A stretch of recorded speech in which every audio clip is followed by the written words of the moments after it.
अरे गौतम. अरे फुटाणे साहेब, नमस्कार. नमस्कार नमस्कार.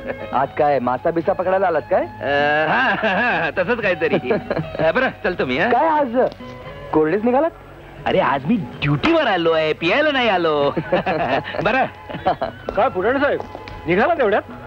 मालक मालक बरं ऐका, इकडे कोणतरी परदेशी माणूस आला होता. नाही पण परदेशी म्हणजे तो पोर्चुगीज माणूस आहे. घारे डोळे, वाढलेली दाढी, उंच, आणि हो त्याच्या बरोबर एक फ्रेंच मुलगी पण आहे. कधी इकडे आले ना मला कळवा, हा विसरू नका. हो हो.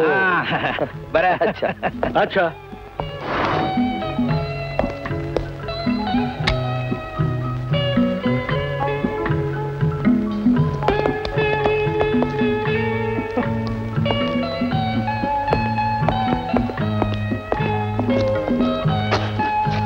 Waiter! Yes, sir. Scotch with soda, make it large. Yes, sir.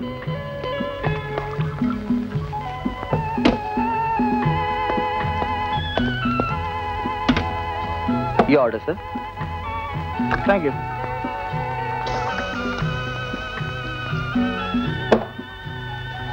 Wait a minute. तुझं नाव गौतम तर नाही? हो. आपण? अरे मी श्रीकांत साळवी. मला ओळखलं नाहीस? पेनची शाळा, खिडकीजवळचा बाग, पाटकर मास्तर. अरे हो, मला आठवत आहे. पण तुम्हाला मी ओळखलंच नाही. तुमच्यात फार फरक पडलाय. पण तू मात्र अगदी होता तसाच आहेस. बरं तुम्ही असता कुठे सध्या? तुम्ही काय लावले तू? मला अगदी पूर्वीसारखी हाक मार. श्रीकांत म्हण, कांत्या म्हण. अरे आपण अगदी जीवाभावाचे दोस्त. बरं तुझी ही ड्युटी संपते कधी? संपेल तासाभरात. ठीक आहे, मग तोपर्यंत मी हा माझा यज्ञ चालू ठेवतो. तुझी ड्युटी संपली की आपण माझ्या घरी जाऊ. अरे खूप खूप बोलायचं यार दोस्ता तुझ्याशी. बरं तुम्ही एक काम करा. नाही तू तू तू एक काम कर. तुझा मला पत्ता दे, तू पुढे हो. मी माझ्या धाकट्या भावाला सुहासला भेटून तुझ्याकडे येतो. तो बिचारा माझी वाट पाहत असेल ना तिकडे. सुहास. अरे दादा. अरे सुहास, कसा आहेस तू? तसा ठीक आहे रे, पण दादा मला फार कंटाळा येतो इथे. असं अजिबात म्हणायचं नाही. हा तुला लवकर लवकर बरं व्हायचं आहे, हो की नाही? तुला खूप खूप फिरायचं आहे. मग आपल्याला बागेत जायचं आहे, आणि मग समुद्रावर जायचं आहे, आणि पोहायचं आहे, ताजमहाल पाहायचा आहे, कुतुब मिनार पाहायचा आहे, सगळं सगळं करायचं आहे. मग आता कंटाळा करून चालायचं नाही. दादा मला तुझ्याकडे घेऊन जा ना. अरे सुहास, तुझ्या दादाला सुद्धा घर नाहीये राहायला. पहिलं काम तुला बरं करायचं आणि मग घर शोधायचं. पण किती दिवस? अरे तुला लवकर बरं करा असं सांगितलं मी डॉक्टरना. तू इकडे बरा झालास की आपण एकत्र राहायचं. किती मजा येईल ना. मग आता कंटाळा नाही करायचा. हा एकदम मजेत राहायचं. ही बघ तुला पुस्तक आणलेत मी वाचायला, आणि हा खाऊ. आणलंस? हे बघ बुधा, हे गौतम साहेब माझे फार जुने मित्र. आणि गौतम हे आमचे बुधाराव. अच्छा बरं जेवण तयार आहे का? लवकर आण. हे बघ गौतम, मी समजू शकतो, पण धीर सोडायचं नाही.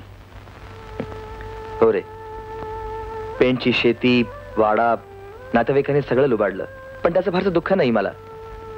पण सुहासची अवस्था पावत नाही रे. रात्रंदिवस त्याचीच काळजी आहे. डोंट गेट नर्वस यार. अरे ह्यातूनही काहीतरी चांगलं आहे. तू कशाला काळजी करतोस? अरे आपण आहोत, काहीतरी खटपट करू. थँक्स. अरे तुला बायको मुलं वगैरे? नाही, मुलं नाहीत, कारण बायको नाही. बायको नाही, कारण लग्नच झालं नाही. अरे तू एवढा मोठा बिल्डर झालास तरी लग्न नाही केलंस अजून? अरे करू सावकाश यार, काय घाई आहे? अरे हो, तुला एक सांगायचं राहिलं. आता मी श्रीकांत साळवी नाही. अरे साळवीचा दळवी झालो. म्हणजे आडनाव बदललं.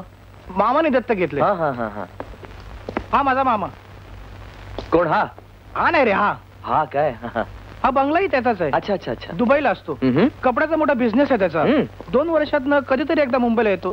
एखाद दुसरा दिवस राहतो. मग मद्रास, कानपूर, कलकत्ता असं करत करत हे चक्रीवादळ परत दुबईला जातो. अच्छा अच्छा अच्छा. मी स्वतः दिल्लीत असतो. आम्ही दोघं मुंबईत आलो ना का इथेच राहतो. अच्छा अच्छा. आमचा जो बुधा आहे तो या बंगल्याची देखभाल करतो. अच्छा. तू बस रे. हो बसतो ना. तू कुठे राहतोस? मी परमिट रूमच्या बिल्डिंगच्या गच्चीवर. काय सांगतोस? मग तू इथे का राहत? अरे भाडं द्यायला माझ्याजवळ पैसे नाही आहेत. ए वेड्या, भाडं कसलं देतोयस? एक पैही द्यायची नाही. तुझी राहायची सोय होईल, बुधालाही सोबत मिळेल आणि मुख्य म्हणजे हा बंगलाही वापरात राहील. खरं सांगतेस तू? गौतम, आपण लहानपणाचे मित्र. तेव्हा माझी परिस्थिती वाईट होती. तुम्हाला किती मदत केली हे जरा आठव. आज तुझी परिस्थिती ढासळली. तुला मदत करणं हे मी माझं कर्तव्य समजतो. थँक्स. अरे मी माझ्या धाकट्या भावाला सुहासला इथे आणून ठेवू? चालेल? गौतम, तुझ्या भावना मी समजू शकतो, पण तुझी ड्युटी ही अशी, दिवसा किंवा रात्री कधीही कामावर जा. एवढ्या मोठ्या बंगल्यात तो एकटा पडेल आणि मुख्य म्हणजे इथून त्याला हॉस्पिटलमध्ये घेऊन जायचं म्हणजे खर्चाचा काय नाही रे, पण त्याला त्रास केवढा होईल. येस, तू म्हणतोस ते खरं आहे. श्रीकांत, अजून एक म्हणजे. हो बोल ना, बोल. खरं तर मला आहे त्यापेक्षा जास्त पगाराच्या नोकरीची गरज आहे. म्हणजे मला सुहासवर थोडेसे खर्चिक उपचार करता येतील. त्यासाठी तू काही मला मदत करू शकशील का? म्हणजे नोकरीसाठी. हा. अरे वाय नॉट. तुझी दिल्लीला याची तयारी आहे का?